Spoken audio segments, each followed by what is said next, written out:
this car is driving itself. Oh my gosh, it's changing lanes on its own. Self-driving cars are rewriting how we think about transportation. We are looking at an era where autonomous vehicles are going to become mainstream.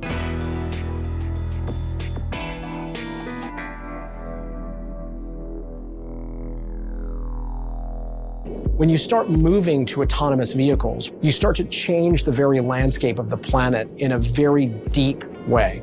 This is happening incredibly fast. And I think the auto companies have to figure out that the historical way of projecting the future could be fundamentally different. People will own cars, but probably not as many.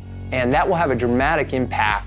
Think about a subscription model where you could push a button and for X dollars a month, all these really amazing cars. And that sexy, fun, dynamic car or the utility of a truck, whatever the model might be, and an autonomous vehicle shows up at your home. If you think about older people, this will be a fantastic opportunity for older people to have their mobility long into life. There's a lot of really amazing things for society that people haven't really thought about. I'm Shravan Pittagunta. I'm CEO of Civil Maps, and our goal and mission is to create a safer world with the usage of autonomous cars. This is our demo car. So what you're looking at here is a 9-axis IMU, a GPS antenna on top, and you have a laser scanner mounted at 45 degrees facing the ground. Let's have a drive and I'll show you what cognition for cars is. So you can see there's 3 traffic lights in the map, and you can't quite see them yet visibly, but the map already knows that there's a traffic signal behind this tree. You can see it as a green box in our map, but you can't visibly see it until you get up close to the intersection. And that's why it's important to have cognition.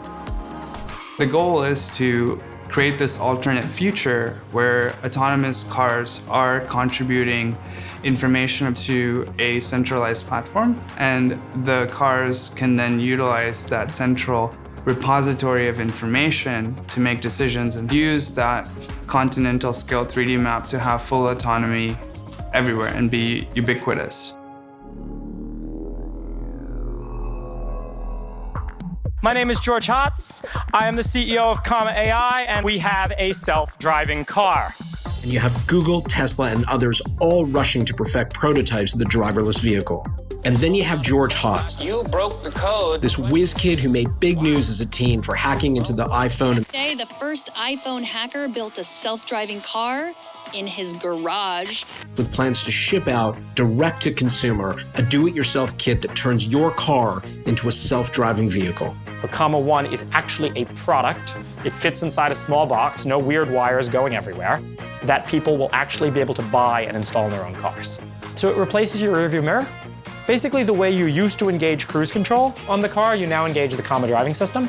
The Comma driving system doesn't just do the gas like cruise control, it also does the brakes and the steering wheel. So you can, for some stretches of road, press the button and sit back and watch the car drive. If it's not confident, it disengages. It beeps and the human has to take control of the car. Maybe now every 30 minutes, you're gonna have to take the wheel. Maybe after a bunch of software updates, that goes up to 60 minutes. You gotta think bigger.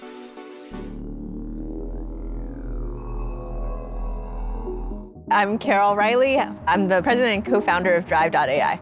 Drive.ai was founded in April 2015 by a group of students from Stanford University in the Artificial Intelligence Lab. We're focused on building an artificial intelligence system for an autonomous vehicle. And our technology is enabled by something called deep learning. What it really comes down to is making these vehicles smart. Deep learning is an algorithm, essentially, that learns similar to how the human brain learns. We are building brains of the self-driving car. We want to create the language of self-driving cars. As a human, we drive around, we can still make eye contact with pedestrians, we can wave, we can give them head nods, you can honk. When you take the driver now out of that driver's seat, communication's broken. We want to make our cars be able to almost over-communicate, over-emote what its intentions are. Could be emoji-based, it could be making R2-D2 sounds, panel that has audio and visual displaying of text or pictures or graphics. And we're going to be safe from day one, putting on this new standard of lights and indicators before there's all these accidents and mistrust with self-driving cars. With artificial intelligence, we're going to enable a future where no one will need to drive, and we want to get this technology on the road as quickly as possible. There are some marvelous technologies. The innovation from startup companies, as we like to say, the clock speeds of how quickly they operate. It's just amazing. I think the analogy now going forward, it's not a car, it's going to be an experience. It's going to change the way the urban landscape looks. It's going to affect deeply the environment, the number of vehicles on the road, safety, insurance, just simply the way a city works going forward. That's going to be substantially rewritten. And that is a new world order.